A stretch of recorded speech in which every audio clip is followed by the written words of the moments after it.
Bwana, mambo vipi?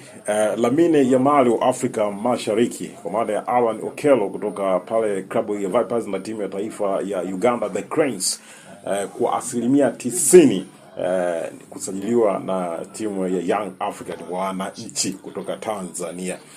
Hii tumeona machapisho mbalimbali, tumeona posti mbalimbali, ni tetesi kweli, na nakukumbusha hata kwa Aziz Ki na wachezaji wengine ilikuwa ni hivi tetesi, lakini wanafanya kweli Young Africans. Kwa hiyo hii itakuwa ni motisha katika klabu ya Young Africans, kwa sababu wanasajili mchezaji ambaye ni fundi maestro, kipaji kipo.